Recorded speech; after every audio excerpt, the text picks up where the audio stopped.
Hey, good evening, everybody. Welcome to this episode of KupShup.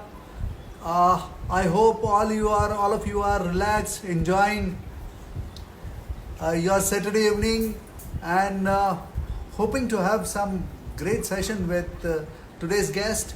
Uh, I, I, I would like to invite today on this episode of KupShup a guest who is creative, designer, architect uh, from Bangalore, uh, operating as Fulcrum Studio. But at the same time, I'm very honored to be with her, and she is a Miss Bangalore once upon a time. She's an ex Miss Bangalore, and I think so. We are very privileged to have her on this particular show. I welcome designer Husna Rahaman from Bangalore, Fulcrum Studio. Husna, are you online, please?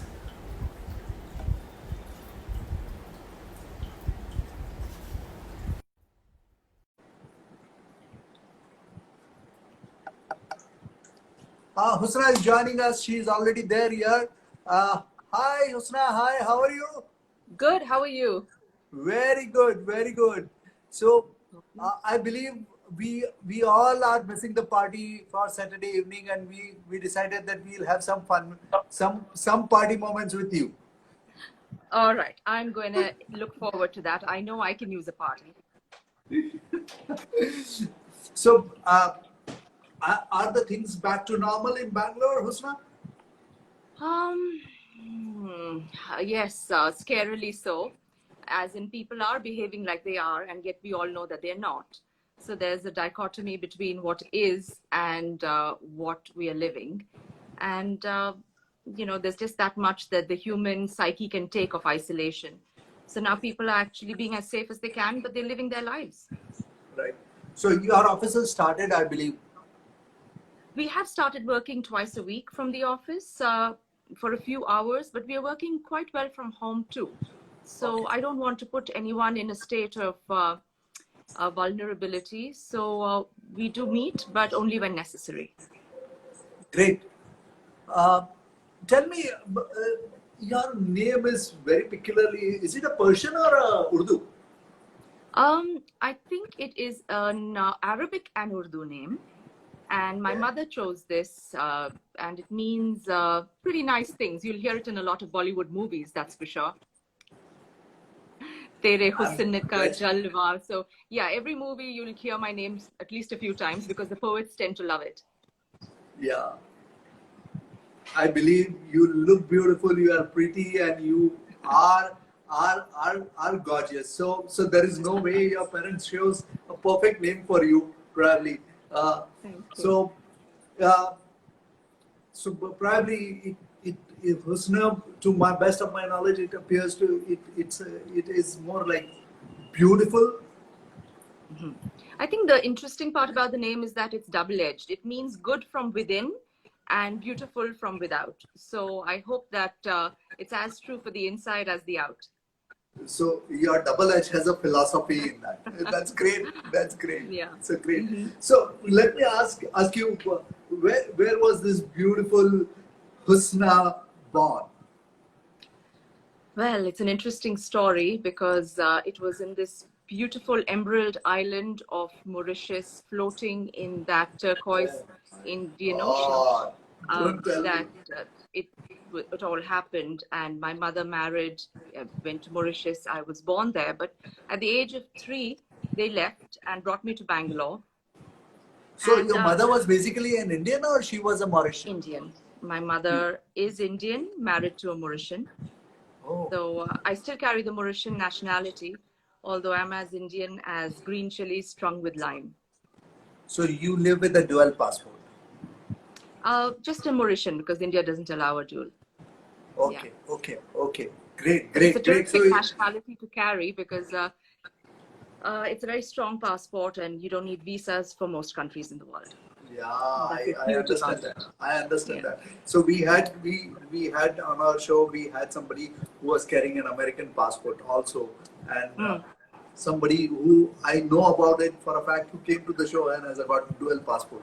So great. So we are getting very multinational talented architects living here in India, and I Mhm. believe they are doing some great and creative work. Yes, I think it's important to be an amalgam of many culture. And Right. especially as an architect, I believe that you're only as good as how you live and what you know, what you see, what you breathe, what you eat, what you feel. So you're just part of a large universe, and you need to sink deeply and drink uh, courageously from the cup of life to be able to offer your craft complexity that it needs. So you were mentioning about your childhood, and I got interrupted because I wanted to ask something about your mother. So please continue that, please. Yes, so my mother decided that I would be raised in India by my grandmother while my parents went to Dubai to find a life there. And that was a very interesting time of my life. And today brought it back in a very poignant way, Khozema. I received a call in the morning about a very deep loss. You see, when I was 3, I came to live with my grandmother, and we had the most amazing community of family. Actually, friends, but I call them family. And the lady who literally adopted me into her life, Bimla auntie, passed on today.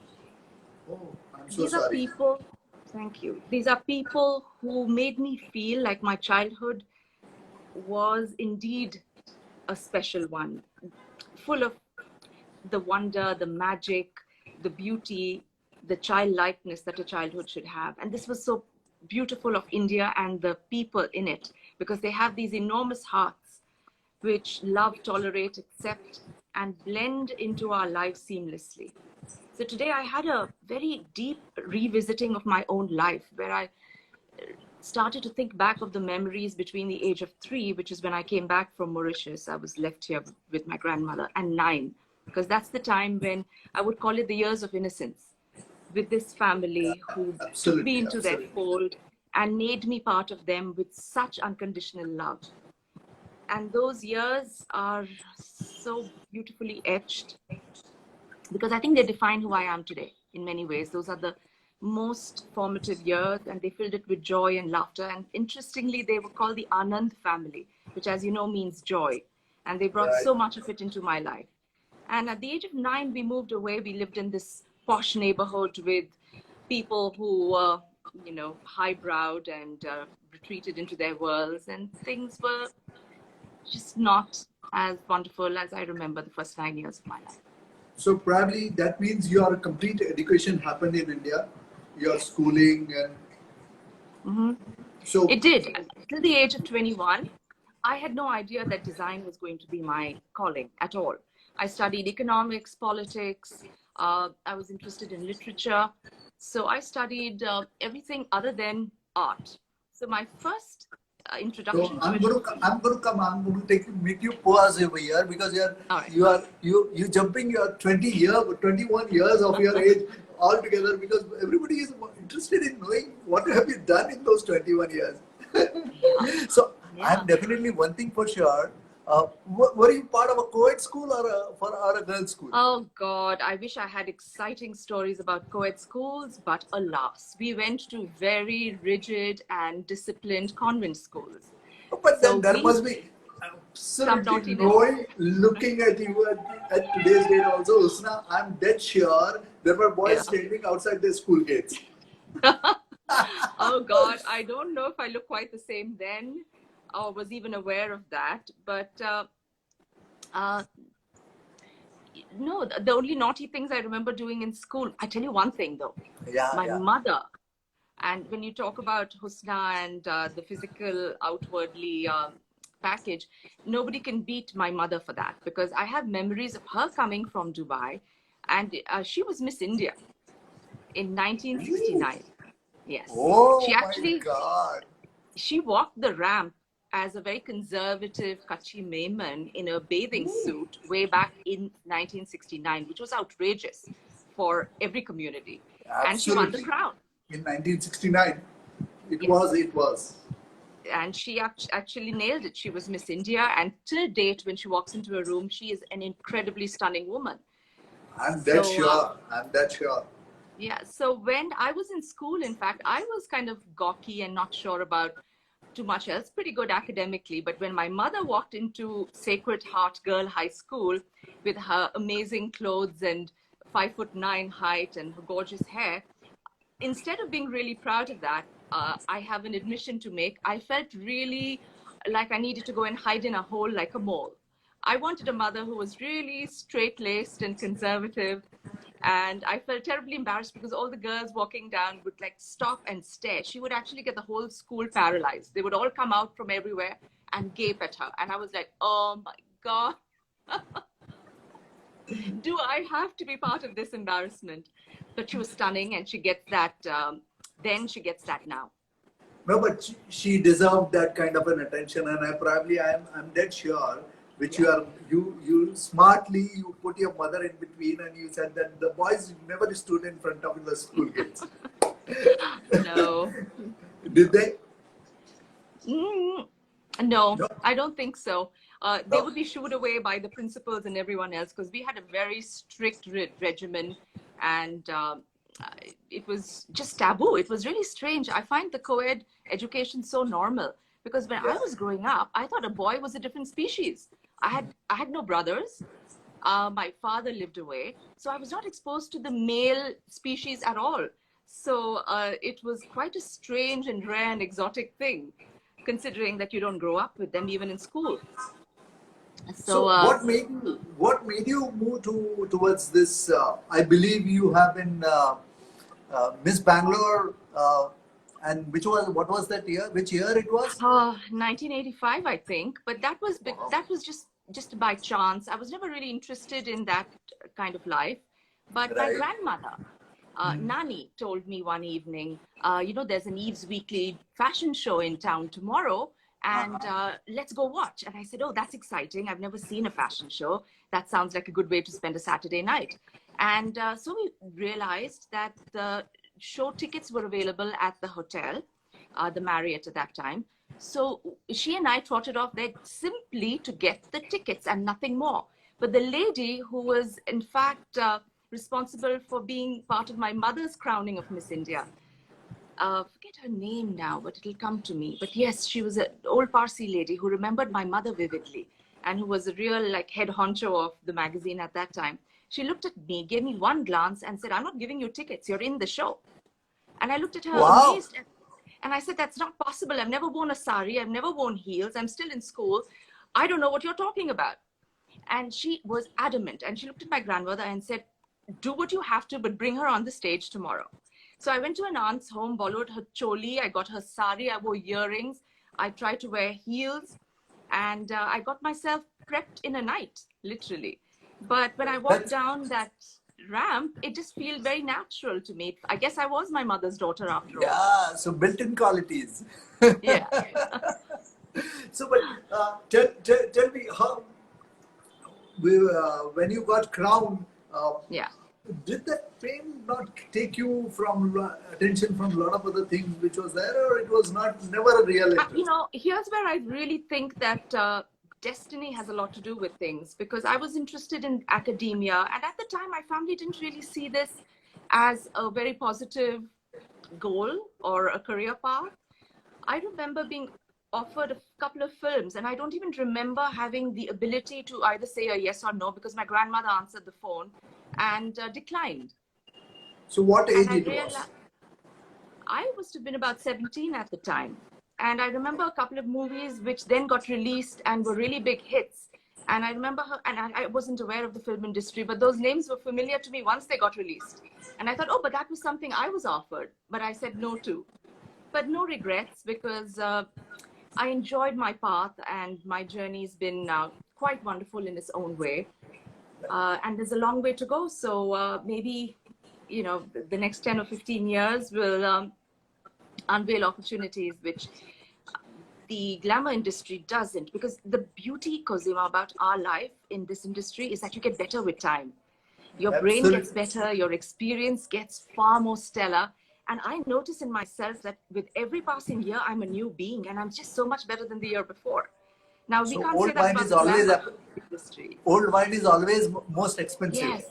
You know, it's Older the it one gets, better industry, it gets. yeah, where your Tastier and better. brain gets better with time. But in the glamour world by now, I don't believe I would have been much good, because you get completely decayed and degenerated, and opportunities decline rather than increase. So, having done your economics and literature and other things in the college, what made you go towards art? Just the fact that it's a world in which there is no such thing as a beginning and an end. It's limitless. And everything that I do and hear and live and breathe and read informs my art. So there's this constant surprise of who am I going to be tomorrow? Who am I going to meet? What conversations will I have that will engage my mind to create something new? And I notice my paths of work every year, every day. I feel like I want to be someone new. I'm really concerned about sustainability and the state of the planet right now. That's not something I thought about 10 years ago. And I know that my next projects will involve a lot of conscience and consciousness. And I'm now exploring a plethora of materials. I'm seriously, I want to know what took you into the art area, because today Yeah. you what philosophies you got, probably that was groomed and it was probably stuffed into you in this on those years when you took in art. From literature to art and from economics to arts is a big leap, and Yeah, it is. it's a I'll tell different you what, direction altogether. true. And in those years when I was growing up, out of 10, 9 got married early. And very few left the home to go and study away and build an identity and a career. But again, my mother comes into play, because she said, and I was dating my current husband at that time. And she said, Wow. Husna, you can marry Suhail. So And lucky Rama. I had Lucky no, Rama. you need a strong parent, Khozema. Yeah, You I need know. I somebody, agree with because you. I when agree you're with you. young, you're like putty, and you're not entirely sure what your future might take you toward. But you need somebody who will be that navigator. And I had that, because she said, do what you like, marry, have a dozen children, but do not forsake a career and an education before all else. You may never do anything with your education, but the day you choose to, you become an entity unto yourself. Right. So when I went to London, she was actually studying landscape design there. And she introduced me to this school, which was right in the heart of London, a great playground for art. And I did a 1-year program. And that's when I started realizing that this world is buoyant and rich and deep, and just completely sucked me in. It was like a quagmire. Before I knew it, I was drowning in it, and I wanted more. I became insatiable. My appetite only increased with time. That's when I sent my portfolio to New York and got admitted into Parsons School of Design. Lovely, lovely, lovely. So, immediately after you finish your art program in London, you moved to New York, New or York. you came back to India and you spent some time I here? moved directly to New York. I kept coming back because I was dating my current husband at the time. So I would go back, spend some time, go back, study. He and I were planning to marry, but this started to become a new world of exploration for me, which I was getting immersed in. And I still didn't want to lose what I had started in Bangalore, because the further I went, the more I realized how special he was to me. So, where did you meet Raman?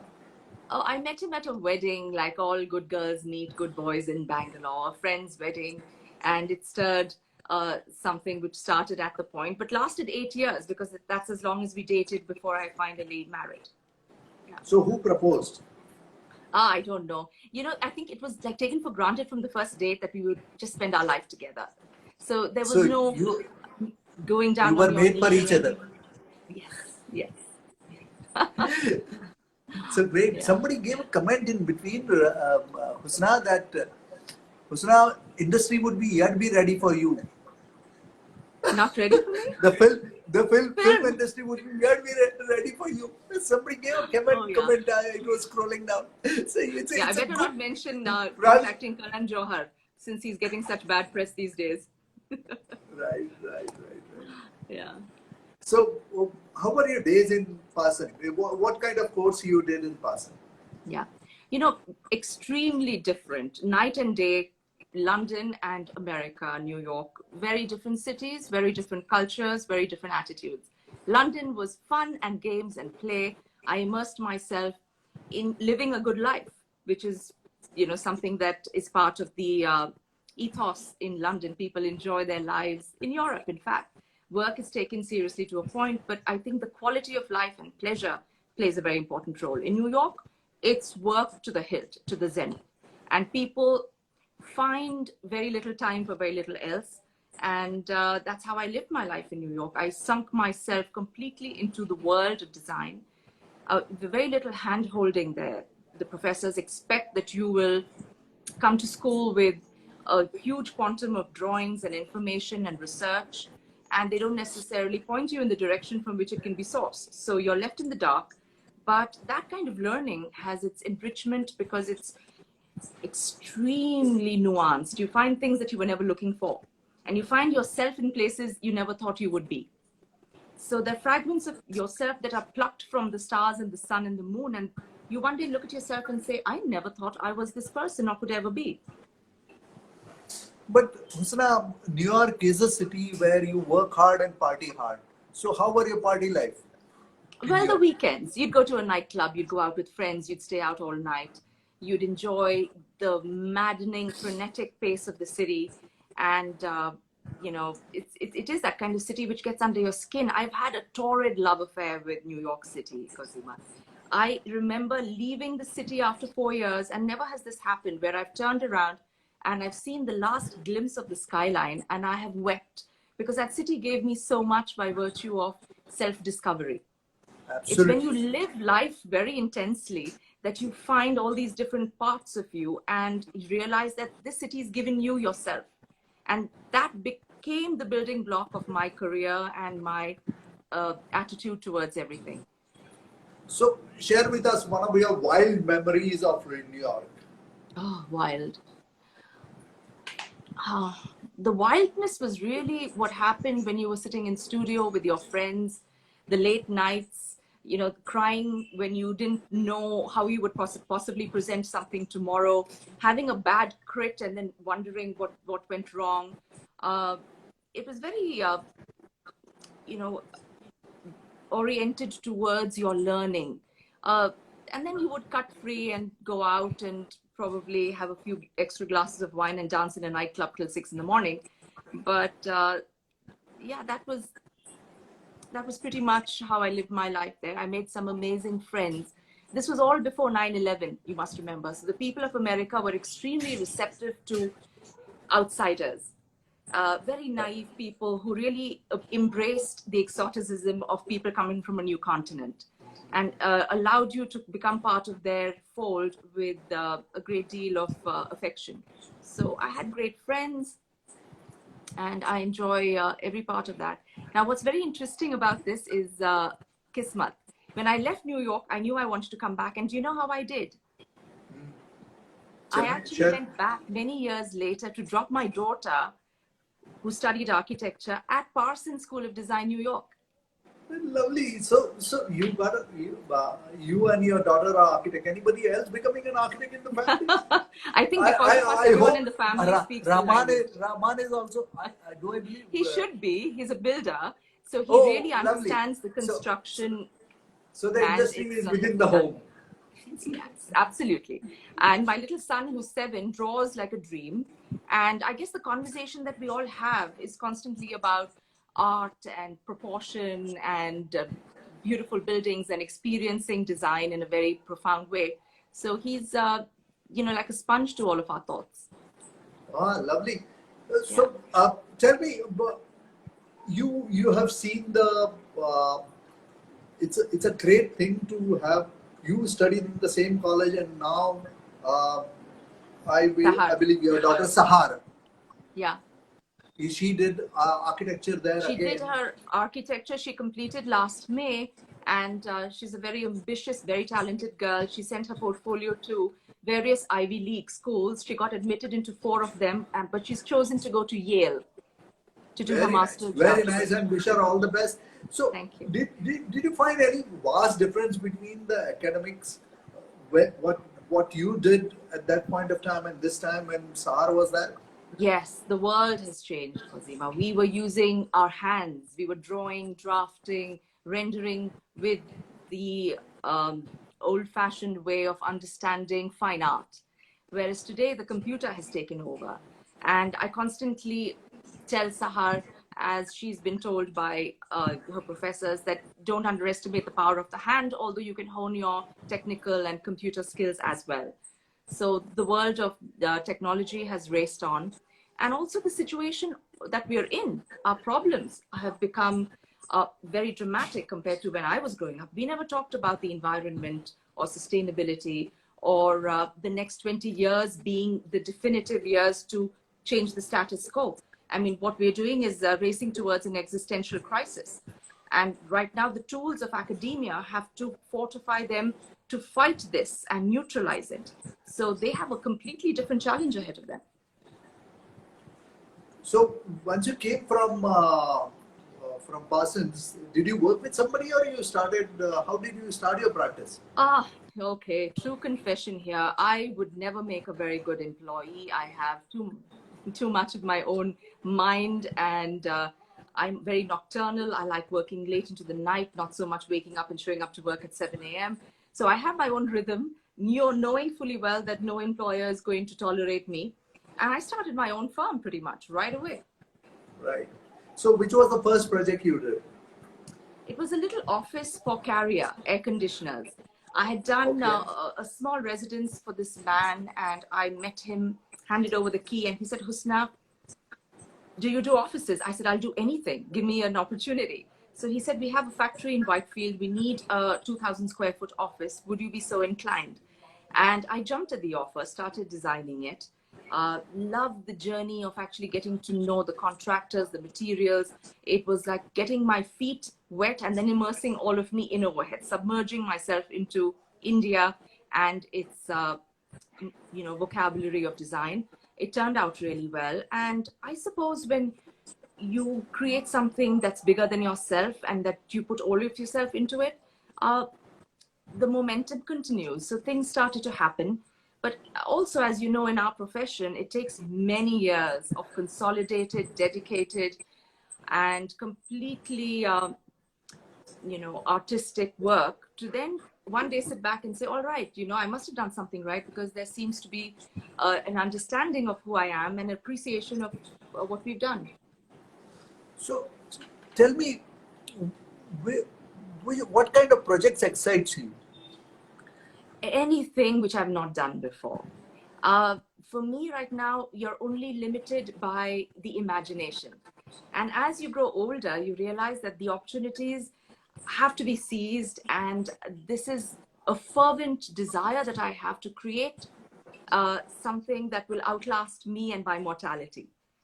It's a very primitive desire in all of us to live on. The Egyptians, when they created the mummies and all of the Egypt, it was for the reason that they did not want to let go of their mortality.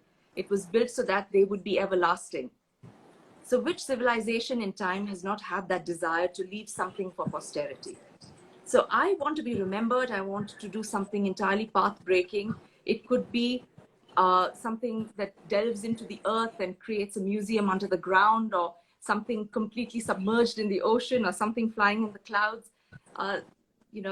This is just something so ephemeral that it is a spiritual quest towards finding out more about who you are and what you can be.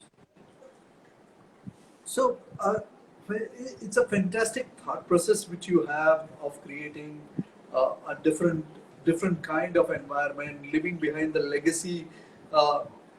So which is one of the best projects which you feel that you would, or a memory of your project, one of your project, which you would like to share with us? There's so many, and each one has its own. It's like having many children. Each one that's has all right, its own effect. but there are certain special memories which is there, even an incident which you felt that you have learned a lot from that project itself, although some kind of incident which you would like to share. Learned a lot. There's a project we finished recently called ACA. And it was incredible because we had this 15,000 square foot given to us. There was no roof. It was just a floor plate with an incredible view. And I think we did something really amazing over there in terms of, we got a lot of craftspeople involved, Khozema. And I think that collaboration in our industry is key. And it literally looked like a workshop. People from all over India had assembled to create different pieces of art. It could have been a coffee table in silver with bidri. It could have been people from Agra who'd come in to do mother of pearl inlay or lapis or malachite. So I was learning from all these wonderful people, their craft. And by thinking ahead of yourself and thinking about what can be rather than what is, you actually bring together this confluence of melody, wherein you go to a site and all the noises there are so enriching because people are chipping and carving and just, you know, hammering and creating all this art, and you watch it as it unfolds, and it feels like a laboratory of experimentation and learning. We opened the roofs of that project, so we get beautiful light. We created a mandir, which is like a lotus, a sculpture really. So I think, you know, that project really brought together a synthesis of a lot of different kinds of knowledge and information and felt very enriching. So this project, I believe, was featured also sometime in last year or something like that. It's featured in multiple places and arenas, been very beautifully appreciated by the people who live in it. I think the ultimate salute is when you get a call a year later from the client and said, you know, the light came in through the skylight. I felt I was rising towards the moon. I don't need to pray because I feel automatically meditative. Great, great. So, what is something interesting which you are doing currently in your practice? Right now, we are working on a whole plethora of diverse projects. We're doing some commercial architectural projects for, you know, clubhouses and model homes for builders. We are doing very beautiful private homes for people who have an aspiration to live and behave in a way that they've never experienced before. So everything is etched in its own unique context and you know, climate. So very, very unusual projects. Something which is very typical, very different, which is very close to your heart, kind of a project which you would like to share. Okay. I must tell you then that I lived with my grandmother after those 9 years with the family I spoke about at the beginning of the show. We moved to Lavelle Road, and I lived there for the past 30 years. And recently we have torn the building down and we are starting a new construction. Now that's going to be my mother's home and my new office. And that's going to be a showpiece that I not just create, but I enjoy rather than give away, because normally you have to have that heartbreaking salute at the end of a project. You've carried it, nurtured it, procreated, but then you have to bid it goodbye because you give it away to the person who's going to eventually enjoy it. So what's exciting right now is the sense of I'm actually going to be walking through this place and living it moment after moment. And that construction has started. And I live and breathe that entirety all the time. So that is going to be your new home, or? My new home, in a sense, because it's my mother's home. So, you know, and the way that the building is designed is extremely unique. It's a very special design of 2 volumes interconnected with spiderweb bridges with a huge void in the center. So my office and her home are interlinked. So it's going to be a model home of sorts for my office. So the potential of that to show a client when they walk into your own space without necessarily even showing them a drawing, but the experience itself is so much more powerful than anything you can say or show. So just hoping that it is going to be that new narrative for design. Yeah, I thought so that you would be mentioning this particular project also, because I saw you on social media. You are really emotional about the art. Yes. Yes. It's and the Mogra flower, Mogra plant, which you and your grandmother have planted, which exists here.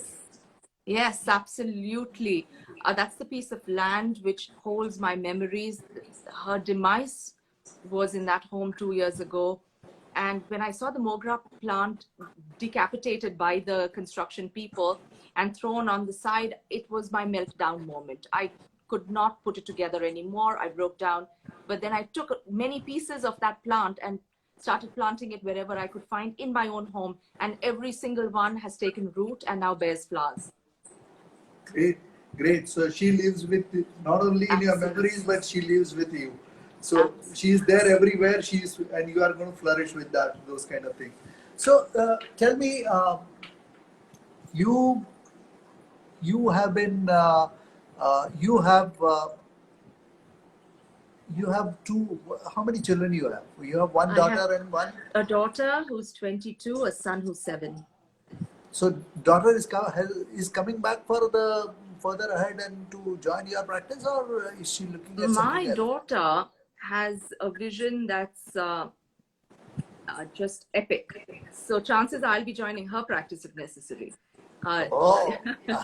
That's speaking too high about her. That's still the truth. That's commendable. So I think so. She's here on the she's there here live with us. And Sahar is going to start her master's at Yale. And what I have seen of her for the past many years is not just admirable from the point of view of a mother, but as another human being. Just seeing her determination and her just the ability to etch a goal and then strive towards it with such flawlessness. So it's not a glamorous world to be in, Khozema. Art and architecture is, as you know, a world which you have to really submit to and surrender to, and you have your own moments of angst and deep questioning and anxiety. And if you can still stay at that level of excellence through it all, then I think that you have what it takes to show the way. So tell me one thing. I saw a couple of your projects and I found them pretty exciting. So especially your residences which you have done, how do you define luxury in that? Luxury. What is your definition of your luxury? Yes, I use beautiful materials, but there's the physicality to design, which I think that we all are aware of, the tangible. You can see things, you can touch them. But there's the element of design, which is the invisible and hence intangible. That, according to me, if you can really craft that and calibrate that into your design, that's when you really touch the idea of luxury, of putting a person in a different realm emotionally. You walk in and you're speechless, not because you love the painting or the flooring is expensive or the carpet looks great or the ceiling has a nice chandelier. No. If you're getting stuck in the physicality, then you have not transcended. Okay. It's when you're not stuck in the material and the physical plane and then you've moved into a higher dimension that I think design has really found its wings. And it's taken you on a flight. And that is luxury of the emotion. Because everyone can access material. But to actually put that in the spiritual sphere, that is true unlocking of the design magic. So basically you say that design is more of an experience and not what you view. It cannot be photographed, it cannot be defined, it cannot be understood, it cannot be comprehended, it has to be felt. So how old is your son? He's 7. Oh my God. Yeah. Husna, that's so you look commendable for a 7-year-old boy. I walk into a playground with him because all the mothers are in their mid-30s, especially the ones who have kids that age. And I say, Ayan, do you think I melt in over here or do I stick out like an older mom? And he always says, Mama, that man, I checked, he's 35, but you look younger. So he's very charming and extremely understanding of his. I called him, I said, Ayan, you have ancient parents, so please don't think that you can, get our physical energy going the way that you expect. But of course, we do what we have to as parents, and I think that keeps us young. We rise to his level of excitement and enthusiasm because that's the purity and innocence which at this age you can stop finding. So I believe you said you were Kachi Meman, and so what is so different about Kachi food than between Kachi food and the regular Muslim food? The fact that Kachi Memons are fanatical, they are food fascists. My grandmother would never get a cook because she was not sure whether she chopped the onions fine enough or if she'd washed her fingers well enough that, it was, kind of the nails had to be scrubbed clean, not just the hands. She would go to the market and buy every chili and tomato and kothmir so that it was fresh and luscious because she would not settle for something out of the fridge. So these people's passion and lives are driven by food. Their conversation starts with, what did you eat today? Rather than, how do you feel today? So it's a different realm of food fanaticism.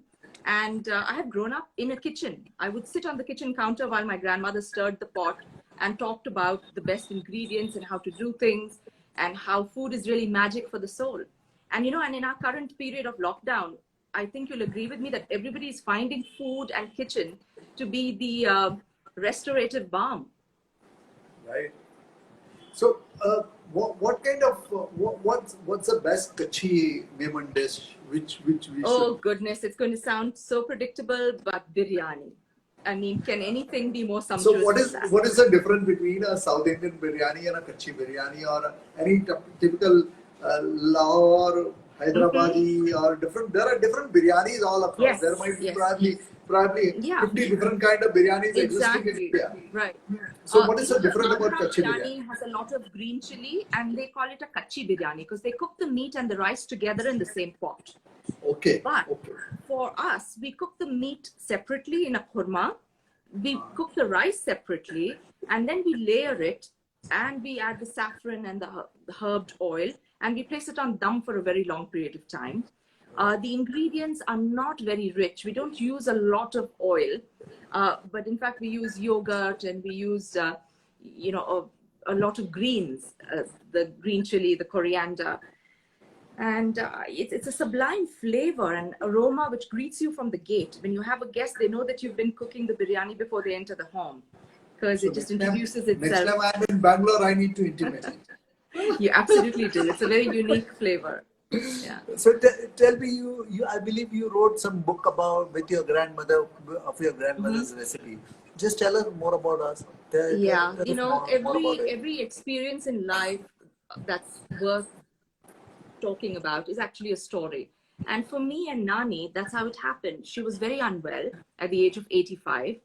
And she said to me with a very sad voice, Husna, I regret never having made a book. I have this wealth of information and passion for food, but I've never encapsulated it in a book. And that's been my lifelong dream. So that moment, I decided that that's not going to remain a dream. It's going to be spun into reality and fast. So I found a friend who knew a publisher. I flew to Chennai. I met them. I pitched the idea. I spoke about it in a way that was interesting because my take on food is that it comes from the heart. It comes from women who have stirred the pot all their life, not fancy chefs in hotels who commercialize their art, but women who nurture their children and their families and their souls with their culinary passion. They love the idea of a housewife who's a woman of substance, actually bequeathing recipes to as a legacy, which encapsulates a culture rather than just the food. So and talking about food, somebody is saying I'm hungry. The hunger is creeping. Yeah, I can never have enough of our food, our children. I have a cook who's been trained by my grandmother, fortunately, and I will keep her no matter what it takes. I may not humor my family as much as I will her because I need Makbul to continue putting those beautiful meals on my table. She can do no wrong. Great. It's a blessing to have somebody who can cook for you and that to what you like. Absolutely. It's a blessing. So, if you were a choice to make what is the best kachi food you can make? I can make it all. I honestly have a training that started in the kitchen with my grandmother when I was 4 years old. I understand food in all its depth and complexity. I have just found Makbul to do it because it's just so much easier to come back from a long day and have a hot meal that you would have made yourself. Absolutely. If you don't have to. But I can do it all. And right now in the period of time that we've all experienced over the past 3 months, I've taken to the kitchen like a fish to water. Ayan and I have been going in there. This was when Sahar was in New York. Fortunately, she's back home now. We go there and we've actually descended upon Makbul, much to her annoyance, because she used to be left to do her own thing until we started to prod and poke. But, he's learned how to make a beautiful hara masala or a teen masala gosh, and to be able to create just so many different flavors. He smells the pot and he says, no, it's still raw. It needs to cook a little more.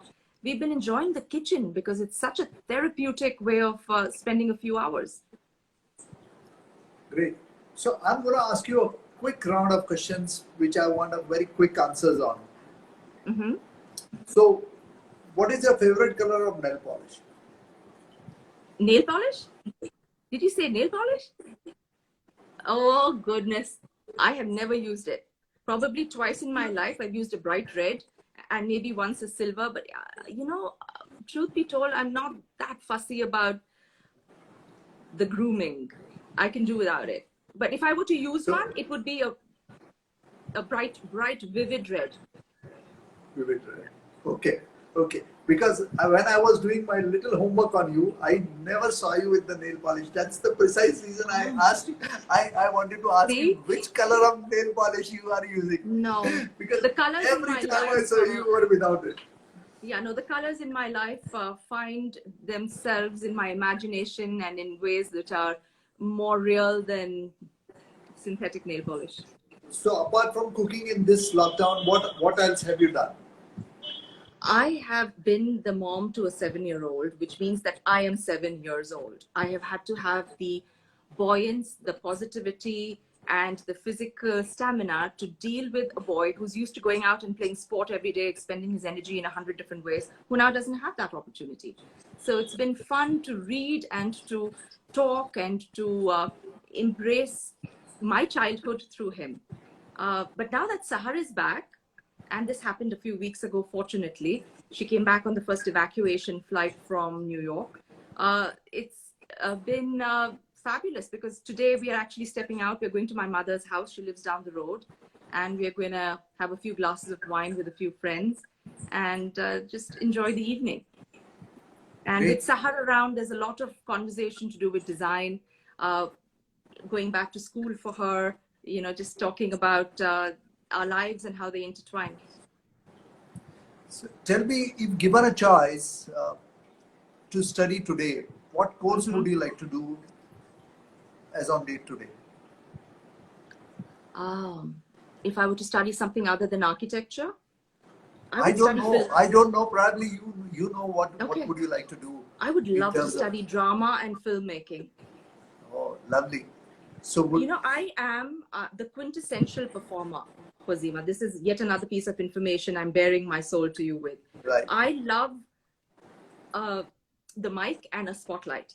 It turns me into a whole different person altogether.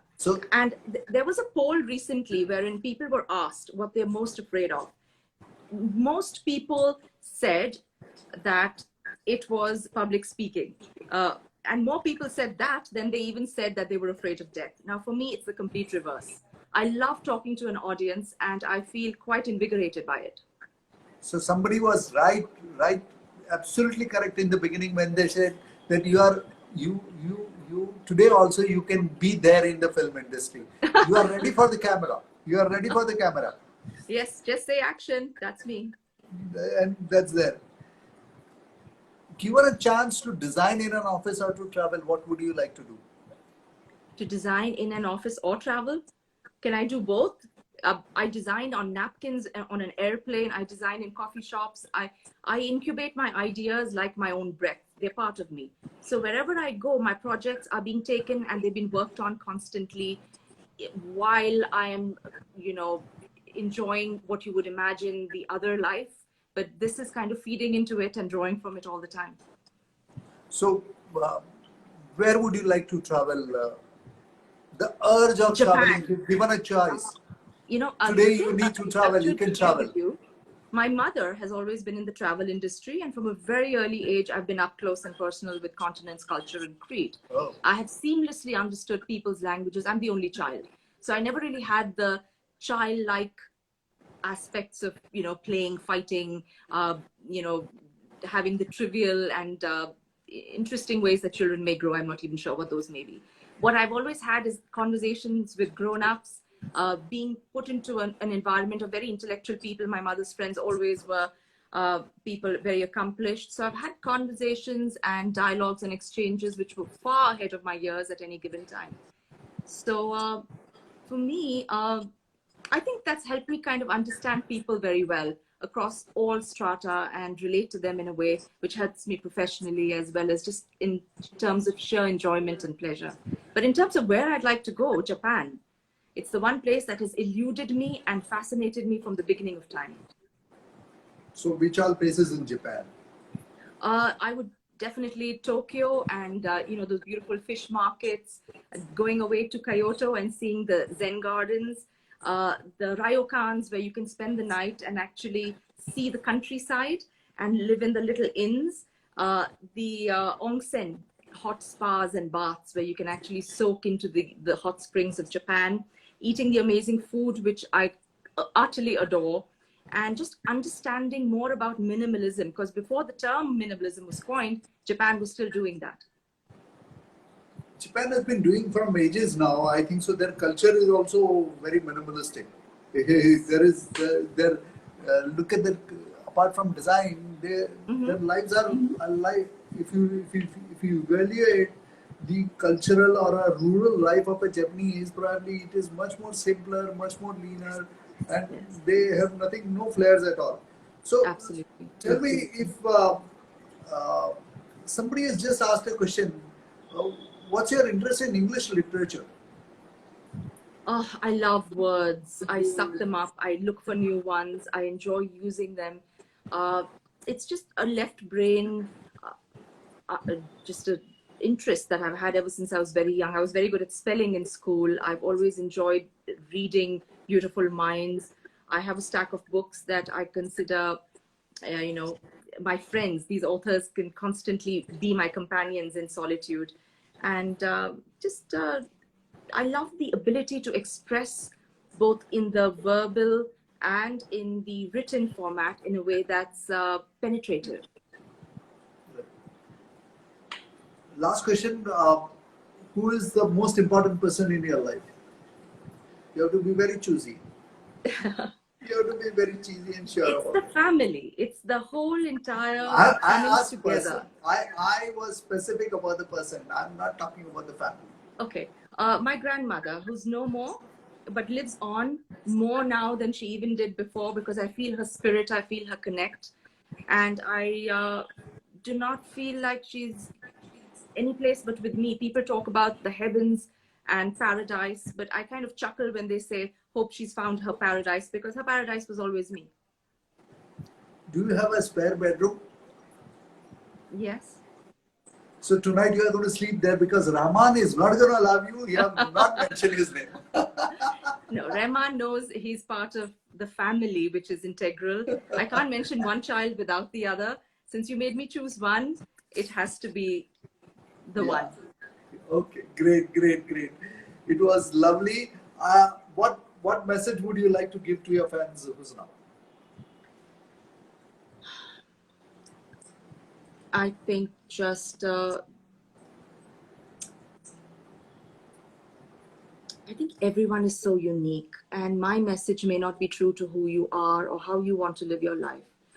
But there's one thing that I think connects us all as beings, and which is our frailty. We are all so fragile, as we know, in this current time.